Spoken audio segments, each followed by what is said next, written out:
Hello everybody and welcome to this amazing top 5 list of worst ultimates in Smite. It was the most asked for top 5 list by you wonderful viewers, so I've taken the time to compare all 76 gods from the latest patch 3.8. In this list we'll be looking at ultimate abilities and see which ones are the most lacking in comparison to all others. Remember that this list is my opinion and I do base this off my own research which was put into all of the gods to come to this conclusion. If an ultimate you think belongs here doesn't make it, let me know in the comments below. Also, it is a good idea to keep in mind that these are ultimate abilities with drastically different purposes. None of these abilities are truly bad, however, this list is just the worst of the best abilities in the game. When comparing ultimates, we'll be looking at damage, utility, and overall usefulness to a team when comparing each of the abilities. I'll also be scoring some ultimates lower due to the fact that there are better copies of those abilities. An example of this would be the Ymir and Sobek, which share a very seemingly similar ultimate with minor differences. The lesser ultimate would be most likely to make the list, while the other one is safe from said list. As a final note before we begin this list, there are some ultimates such as stance changes that will not be compared for the stats that they give, but the additional abilities that they also provide. In an example, Uller starts in bow stance, meaning I will consider his alternative axe stance to be the ultimate, which will include all 3 of the abilities plus the stats bonus as the ultimate. I believe that this will make the comparison to all other ultimates fair, as a god with an extra entire kit doesn't unfairly get put on here just because their ultimate is simply to swap stances. With that out of the way, let's go ahead and jump right into the list of worst ultimates in Smite. Number 5. Bastet Catcall. Prowling into the 5th slot is Bastet and her very annoying cats. Upon activation, Bastet summons 3 cats that chase nearby targets or focus targets that are afflicted with bleed.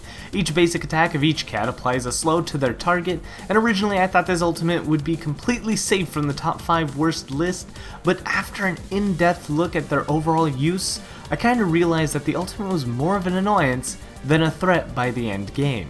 Early game, these cats wreck opponents, leaving them unable to escape their constant slows and Bastet's ongoing onslaught.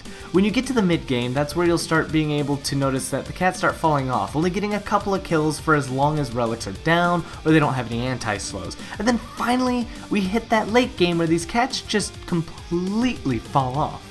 By the late game, mages are able to wipe the cats out with little effort, saving their entire team with a single non-ultimate ability. The cats are also unable to get through all the crossfire between hunters or assassins that could easily put these cats down.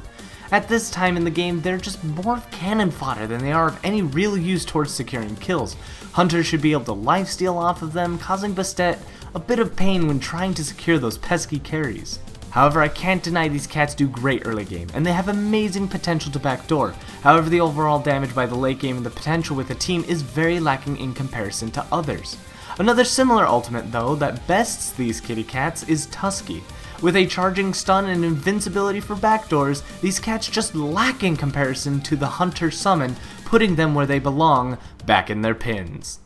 Number 4. Geb Cataclysm.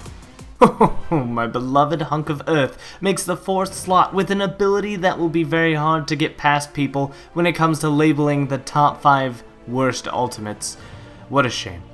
I know that damn well a Blink Cataclysm can be one of the greatest initiations and even work well as a counter initiation. However, it's kind of because of that I've decided to put it here. And before you get your panties all in a knot, just let me explain. First, when looking at ultimates, having a diverse use is always better than a "I have to blink for this" situation. Ares kind of falls under that, where it's a very common strategy to blink, then ult, and that's kind of your initiation. Then, when looking at Geb and other various supports, it came down to what Cataclysm could actually do outside of a stun for Geb. 35% of current HP and damage sounds amazing. Start with that and you'll have their health down in a flash. It's better than a Soul Reaver almost. Except, Soul Reaver is true damage, and Cataclysm is not. I mean, 35% of current HP sounds like a lot, but when it comes down to the real value as a support, Geb's Cataclysm won't harm the gods. You need that 35% to hit. Opposing supports are likely to build some sort of magical defense, and as Geb, you won't likely buy any penetration unless you're specifically catering to a more aggressive style, but we'll be basing this off of the support role. So when enemies have 100 protections, they shrug half of your ultimate off. Don't forget that the damage is also based on current HP, meaning that it deals even less with the more damage that you have tacked on to your opponents.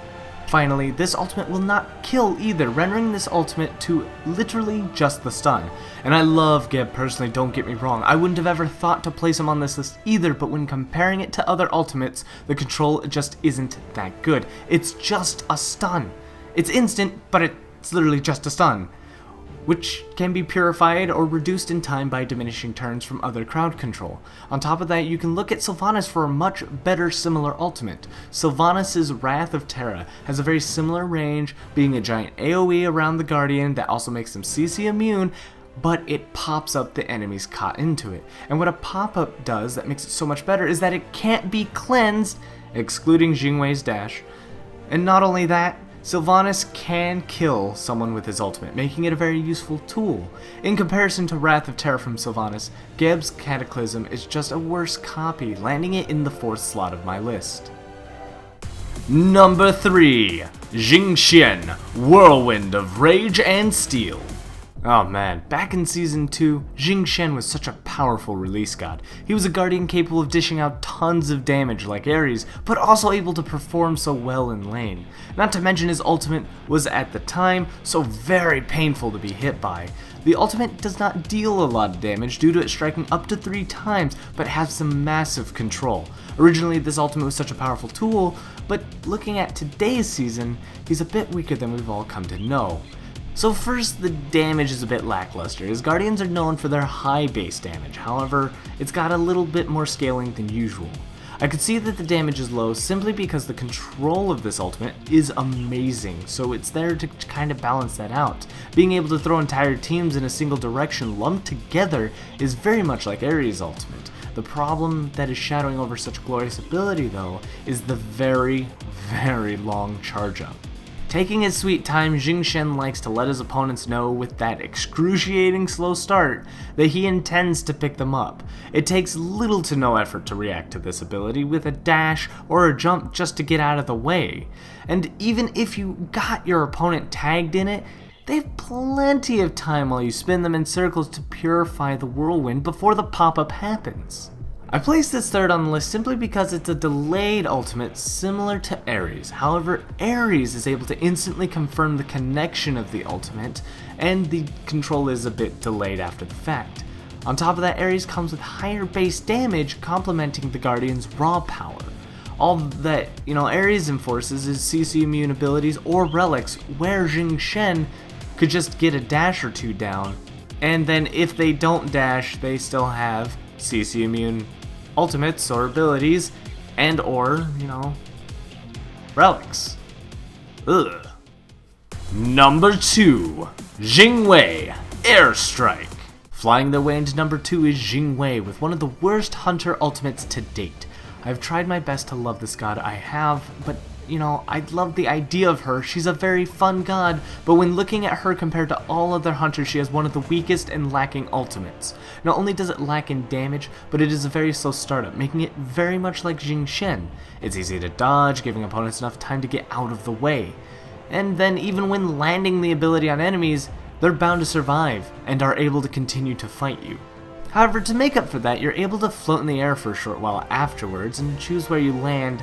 Sometimes. With a slightly glitchy ultimate, you're able to continue your pursuit, making the ultimate skill viable, but, with a lackluster amount of damage, no control, and a slow startup. It's hard to keep this away from the first slot on the list. The greatest benefit of this ultimate is the fact that it has the utility of crowd control immunity and escapes, and I'll likely find myself using this less to carry a team, as that should be my role as a hunter. Then more or less I'm using it to run away. At least I can stay safe. For now. However, there is one more ultimate to consider as the worst, and that's Number 1. Hell. Switch stances. Oh man, what a hell of a pick. At the beginning of this video, I had mentioned that I would be considering a stance ultimate only after looking at the 3 abilities offered by the ultimate, and I can say that Hell has definitely the worst ultimate in Smite. Being that Hell starts in Dark Stance, this means that her ultimate is considered to be the Light Stance abilities. When looking at this, I thought that the heals would have easily taken Hell off the list. It slowly came to light how easy her entire kit, or at least the ultimate, is able to be countered, and due to this she is a lacking mage in comparison to others. Without an ultimate, she does not have the same damage potential, let's say Nox, Raijin, Anubis, Shang'A, or supportive potential as Aphrodite. Coming into Season 3, heals have been heavily nerfed, leaving gods like Hel and Hercules behind a bit. It's easy to access various forms of anti-heal to cancel out the healing. And there is some good utility out of Hel's abilities, but nothing in comparison to Ullr's ultimate. Ullr can swap stances too, which change him from bow to axe, but Ullr gets so much more from that allow him to have that great killing potential. And sure, he's meant to be a carry, but mages are designed to deal damage too. With that being said, Hel is one of those gods that has great potential in her kit, but nothing to secure the deal. She used to be such a threat with her heals in Season 2 as she was able to sustain for so long. Light Stance provided her mana while also giving her heals and movement speed, and now in this meta, it's hard to have those heals going in as often in the middle of a fight. Also, with other gods using ultimates, she can hardly keep up with having to manage with various cooldowns and burning her mana for constant casting. As a final note, staying in specific stances reduces the effectiveness of the other stance. Essentially, staying in Dark Stance will keep the damage she deals higher, but doesn't give her that healing bonus, which in a tight situation could be needed. Yet when in taking the Light Stance for longer, you kinda get better healings, but then you don't have as much damage. A good Hel can still perform well, but man, she just lacks so much and is just easily countered by somebody who has an ultimate. And it's not hard to say that Switch Stances is probably the worst ultimate in Smite. So what do you think? Did you agree with this list, or did the choice of leaving Ullr off this list surprise you? What ultimates do you think don't do as well as others? Do you have a top 5 list of your own, what you think the top 5 worst ultimates are? Let me know in the comments below. I honestly love to hear your opinions. Oh man, it took a lot of effort to get this video done. I'm so happy it's out of the way. The amount of times I've redone this list was crazy since all the ultimates are great. They're all just really good abilities, and it's hard to make a list of 5 abilities that are all important and having their own kind of purpose and kits. Oh man. So if you guys could give me the like and show your support for these lists, I'd greatly appreciate to show that the effort I put into these lists are really worth your while. And if there are any kind of lists you'd like to see in the future, please leave me suggestions down in the comments below. Don't forget to share, comment, and subscribe, and as always, good game.